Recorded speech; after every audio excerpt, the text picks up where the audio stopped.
పరిస్థితి ఏమిటి? సంఘంలో ఏమైనా అవసరతలు ఉన్నాయా? సంఘంలో లోటు ఉందా? సంఘ విశ్వాసాల పరిస్థితి ఏంటి?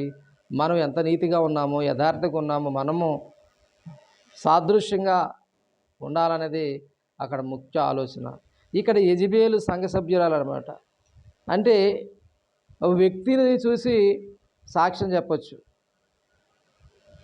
యెజబెలు ఎవరు అంటే ఒక అన్యురాలు, ఒక ఇశ్రాయేలు రాజుని వివాహం చేసుకుంది. ఆ రాజు పరిపాలనలో ఏమే పెత్తనం చేసుకుని ఇశ్రాయేలు రాజు భక్తి విశ్వాసాలని పక్కకు పెట్టి తన సొంత విశ్వాసాలని నెరవేర్చుకుంది. ఎందుకు తన మాట నెరవేర్చుకుంది, కానీ మరి వివాహం చేసుకున్న వ్యక్తి మాటను పక్కకు పెట్టి ఇవి పెత్తనం చేసినట్లుగా మనకు కనబడుతుంది. చూద్దాం. యెజబెలు రాణి సభ్యురాలంట. ఎలా ఉందో చూద్దాం. పరిస్థితి చాలా తారుమారుగా ఉంటుందన్నమాట. ఇక్కడ చూస్తే ఈ ముఖ్య పట్టణ పరిస్థితి మనం చూద్దాం.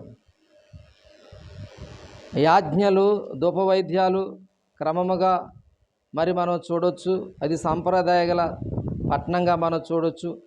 తుయితీరా రోమా ప్రభుత్వ ప్రభావం దీనిపై ఉద్భూతంగా దృఢంగా ఉన్నట్లుగా ఇది రోమా ప్రభుత్వ పరిపాలనలో ఉందిగా మనం చూడవచ్చు. ఈ చూసినట్లయితే ఆత్మీయ చరిత్రను చూస్తే తుయితీరా సంఘాన్ని గురించి 12 వచనాలు మనకు కనబడతాయి. ఇందులో 12 వచనాలు మనకు కనబడతాయి. అంటే సంఘములో కన్నా ఎక్కువ ప్రస్తావనపబడిన తుయితీరా సంఘంలో 12 వచనాలు. ఎఫెసీ సంఘానికి 7 వచనాలు ఉన్నాయి. స్ముర్నా సంఘానికి 4 వచనాలు, పెర్గమా సంఘానికి 6 వచనాలు. 7 సంఘాల్లో ఎన్ని వచనాలు ఉన్నాయో కూడా ఇప్పుడు మనకి అర్థమిస్తుంది అన్నమాట. లౌదియాకు 9 వచనాలు, ఫిలదెల్ఫియాకు 7 వచనాలు ఉన్నవి. అనగా తుయితీరాకు 12 వచనాలు, లౌదియాకు 9 ఎక్కువగా రాయబడ్డాయి. ఈ 2 సంఘాలకే వచనాలు ఎక్కువ. తుయితీరాకు 12 వచనాలు ఉన్నాయి, లౌదియాకు 9 వచనాలు ఎక్కువగా రాయబడ్డాయి. దేవుడు సంఘాలకు రాసిన ప్రేమలేఖలు కావు. ఈ సంఘాలకి ప్రేమలేఖలు కాదండి, 2 సంఘాలకే ప్రేమలేఖలు రాసినట్లుగా మనకు కనబడుతుంది. అలాగే మనం చూసినట్లయితే ఈ ప్రేమతో రాసిన హెచ్చరికలు లేక 2 సంఘాలకు మాత్రమే ప్రేమలేఖలు, స్ముర్నా, ఫిలదెల్ఫియా. ఈ 2 సంఘాలకే ప్రేమలేఖలుగా రాసినట్లుగా కనబడుతుందండి. అయితే ఒకటి 12 భాగాలుగా 6 భాగాలుగా విభజించవచ్చు.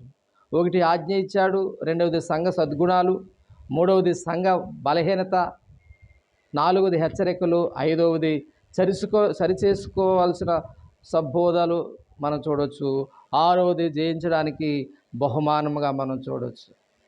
ప్రియమైన వారలారా, ఈ అధ్యాయం అంతా తుయితీరా సంఘాన్ని గురించి మనము చెప్పుకుంటున్నాం. ఈ సంఘంలో మరి ఏం జరగబోతుందో అంటే యెజబెలు సభ్యురాలిగా ఆమె ప్రవర్తన విధానాన్ని ఈ సంఘంతో పోల్చవచ్చు.